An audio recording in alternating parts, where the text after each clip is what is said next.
사도행전 23장 12절에서 30절 말씀을 함께 봉독하겠습니다. 함께 읽겠습니다. 날이 새매 유대인들이 당을 지어 맹세하되 바울을 죽이기 전에는 먹지도 아니하고 마시지도 아니하겠다 하고 이같이 동맹한 자가 40여 명이 이더라. 대제사장들과 장로들에게 가서 말하되 우리가 바울을 죽이기 전에는 아무것도 먹지 않기로 굳게 맹세하였으니 이제 너희는 그의 사실을 더 자세히 물어보려는 척하여 하면서 공회와 함께 천부장에게 청하여 바울을 너희에게로 데리고 내려오게 하라. 우리는 그가 가까이 오기 전에 죽이기로 준비하였노라 하더니 바울의 생질이 그들이 매복하여 있다 함을 듣고 와서 영내에 들어가 바울에게 알린지라. 바울이 한 백부장을 청하여 이르되 이 청년을 천부장에게로 인도하라. 그에게 무슨 할 말이 있다 하니 천부장에게로 데리고 가서 이르되 죄수 바울이 나를 불러 이 청년이 당신께 할 말이 있다 하여 데리고 가기를 청하더이다 하매 천부장이 그의 손을 잡고 물러가서 조용히 묻되 내게 할 말이 무엇이냐?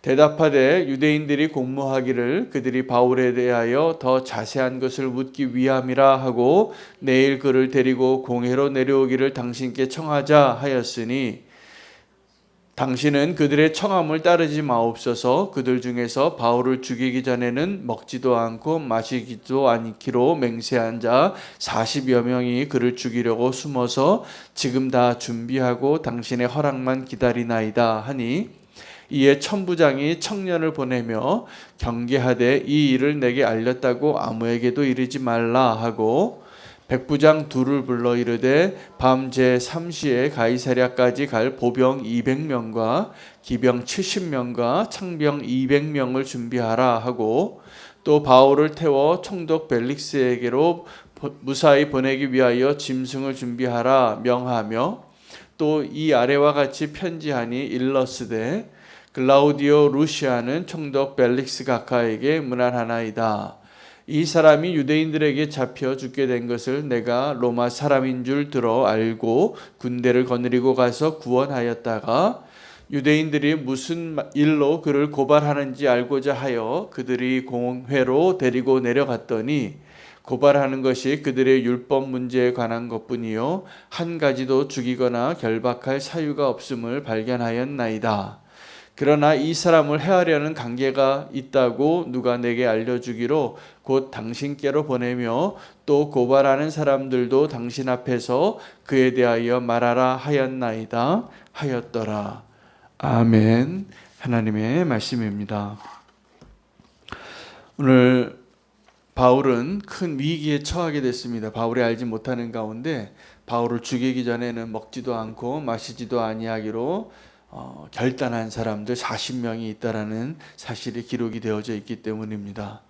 여러분 누군가를 미워하기 위해서 이 정도로 마음을 굳게 먹는다면 그 사람을 죽이는 것은 시간 문제였을 것입니다. 우리가 알지 못하는 가운데 지금 원수들의 계계가 이 바울이 처한 위기와 아주 동일한 가운데 있을 때가 많습니다. 우리가 모를 뿐입니다.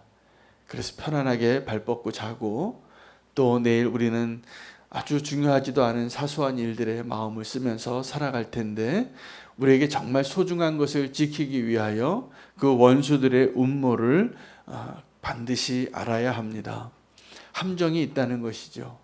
여러분 우리에게 다가와 우리의 소중한 것을 뺏어가고 그 우리의 소중한 것을 상실케 하기 위하여 원수가 어떻게 하고 있냐 하면 바로 문 앞에서 웅크리고 기다리고 있다. 이것이 죄가 우리에게 다가올 때 있는 모습입니다. 그래서 우리가 넘어지기만을 기다리는 거죠. 이거 한 발만 잘못 디디면 큰일 나는 것입니다. 그 위험을 알지 못하고 살아갈 때가 많습니다.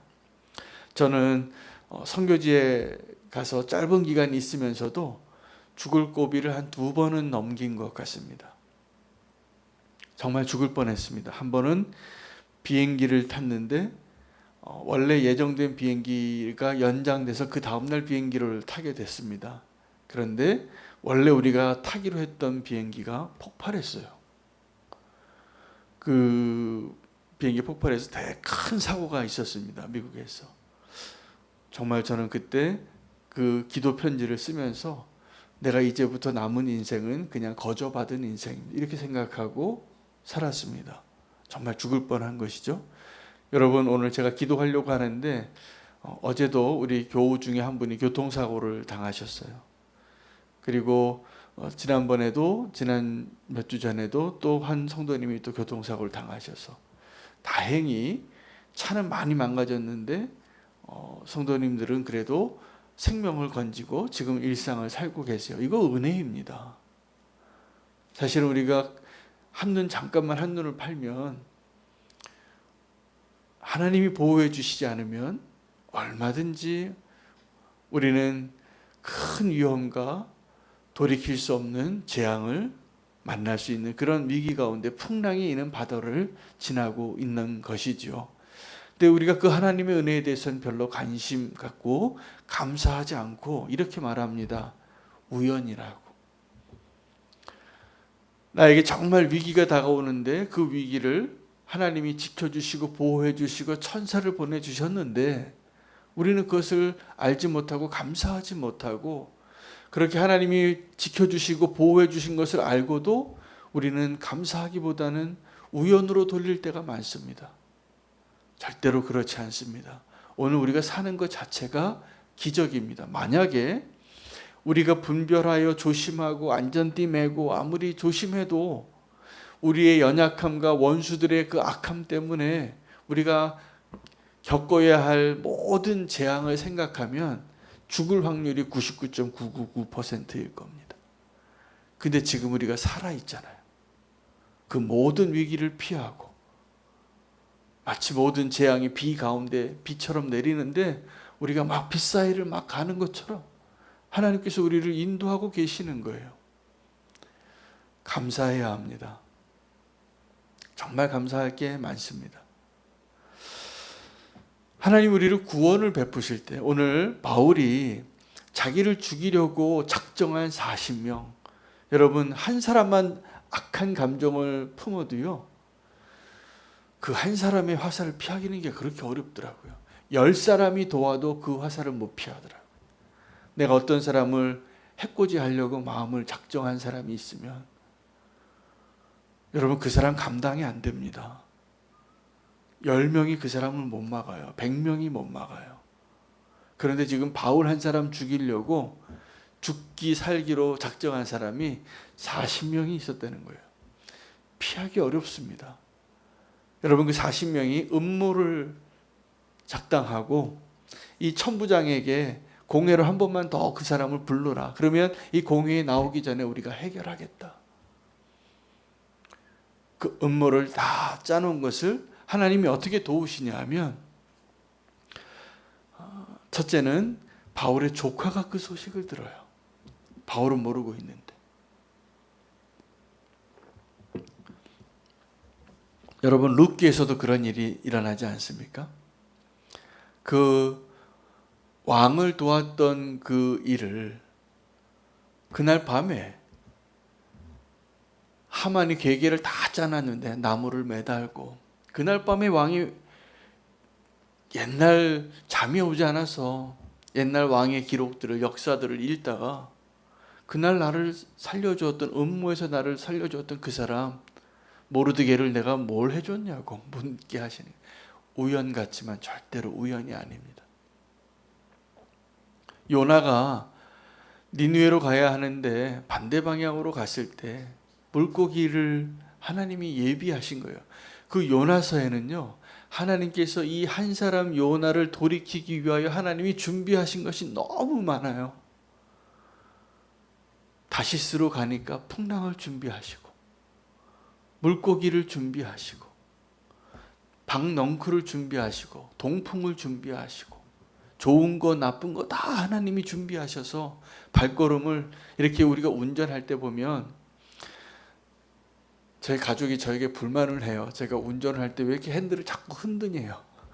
그래서 편안하게 운전을 좀 안정적으로 이렇게 해야 되는데 뭐 이렇게 자꾸 흔들면서 계속 승차감이 안 좋대요.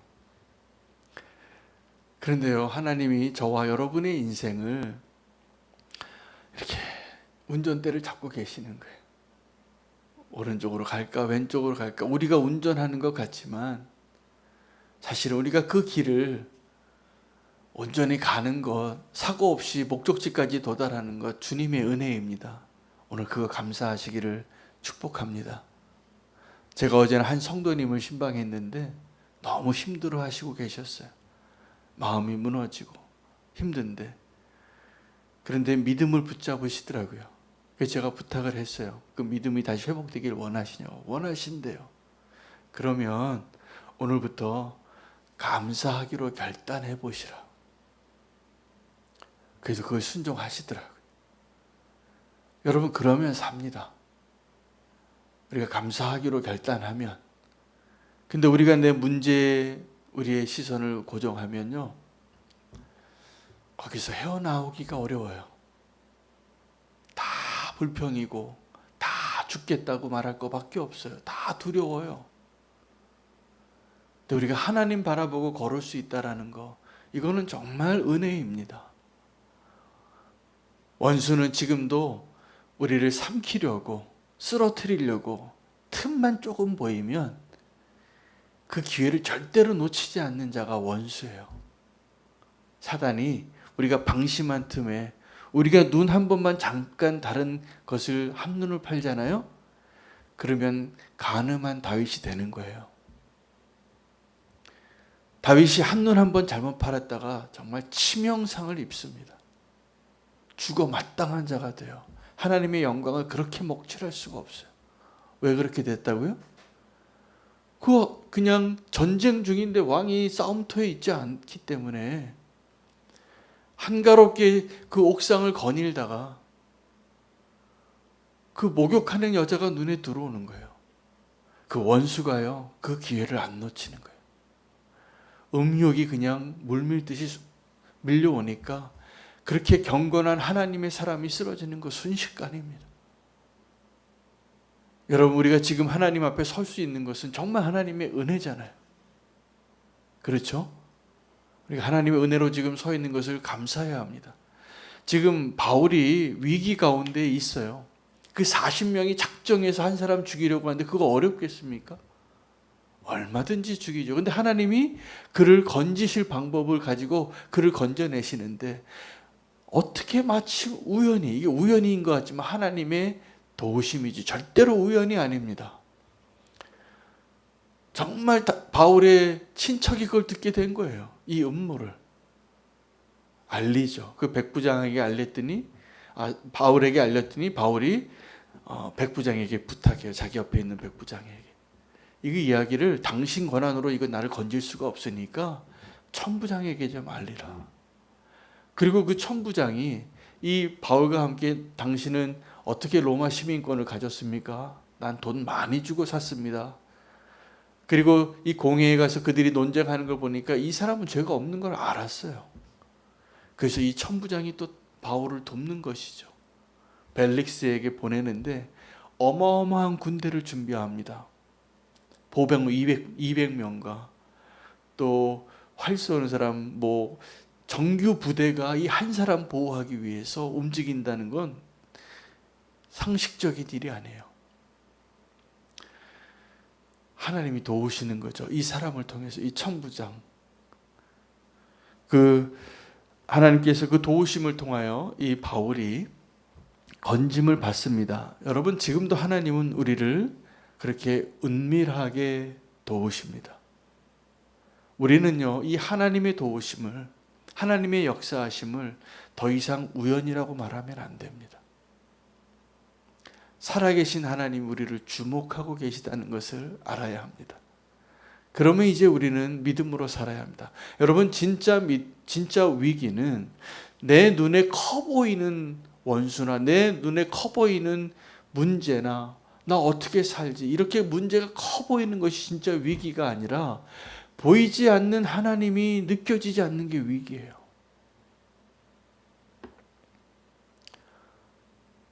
의심이 드는 거. 하나님 날 정말 사랑하시는가? 정말 하나님 나와 함께 하시는가? 원수는 지금도 끊임없이 우리에게 그런 마음을 심어놓고 가는 거예요. 그러면 덜커덕 또 원수가 하는 말은 왜 그렇게 잘 듣는지 몰라요. 에덴 동산에서도 하나님이 다 모든 축복을 다 주셨는데 원수가 와서 한마디 툭 던지고 간 말, 뱀이 와서 정말 먹지 말라 그랬냐? 이 한마디에 보암직스럽고 먹음직스럽게 바뀌는 거예요. 우리가 깨어 있어야 합니다. 그리고 하나님이 도우신 것을, 하나님이 우리의 기도에 응답하신 것, 하나님이 나를 택하신 것을 우연이라고 말하면 안 돼요. 하나님 굉장히 섭섭해 하실 겁니다.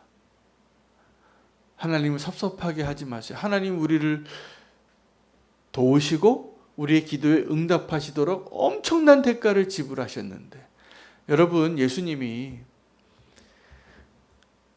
이 가룟 유다보다도 마지막에 도마를 보고 더 섭섭해 하셨을 것 같아요. 야, 내가 너를 위해서 이렇게 십자가에 달리고 내가 예언한 대로 너에게 부활한 몸으로 나타났는데 그 자리에 없었던 도마가 나는 안 믿겠다고 작정을 하는 거예요. 있을 수 없는 가능성 0.1%를 믿는 거예요. 그 나를 확증해달라.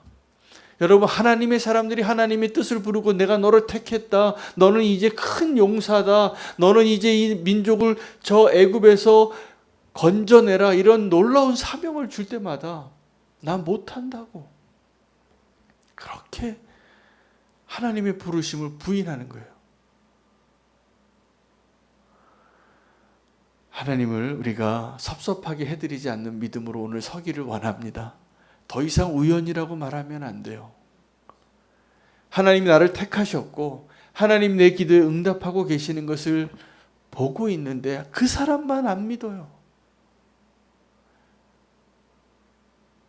보지 않고 믿으시길 바랍니다. 하나님이 우리 곁에 계시고 하나님이 살아계시다는 증거가 성경에 쓰여져 있고 우리가 여태까지 살아오면서 경험했는데 그 놀라운 은혜들은 다 잊어버리고 지금 내 눈앞에서 내가 경험하는 이 하루의 일에 사소한 것 하나가 이루어지지 않았다고 불평해요. 안 믿겠대요. 이러면 안 되는 겁니다. 믿음으로 서시기를 축복합니다. 이게 우연이 아니라 놀라운 은혜입니다. 우연과 은혜가 아주 비슷하게 보여요. 여러분, 우연이라고 여기고 하나님을 시험한 사람들이 누구였냐 하면 블레셋 사람들이었어요. 블레셋 사람들이 언약궤를 자기네 진영에 데려왔다가 5번이나 재앙을 경험하니까 이 재앙들이 저 하나님의 언약궤 때문이냐 아니면 우연이냐를 가지고 시험해봐요. 그래서 한 번도 수레를 매보지 않은 소들에게 그 언약궤를 지우고 얘가 어디로 가는가? 벳세메스로 가면 하나님이 우리를 심판한 것이고 딴 데로 가면 이건 우연이다.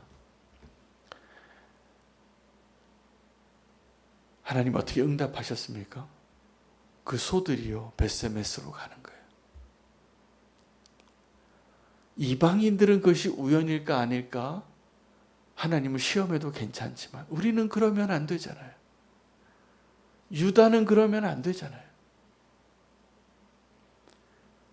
우리는 하나님을 시험하는 자가 아니라 하나님을 신뢰하며 걸어가는 자로 오늘 하루를 살아야 합니다. 우연처럼 보이는 하나님의 은혜를 우리가 믿고 감사하고 찬양할 수 있는 오늘 하루가 되시기를 축복합니다. 그것이 믿음입니다. 그것이 하나님을 기쁘게 합니다. 이제는 하나님을 섭섭하게 해드리는 자가 아니라 하나님을 기쁘시게 하는 자로 오늘을 살아낼 수 있는 힘을 주시리라 믿습니다. 오늘 그 믿음으로 사시기를 축복합니다. 오늘 이 말씀 붙잡고 기도합니다. 믿음으로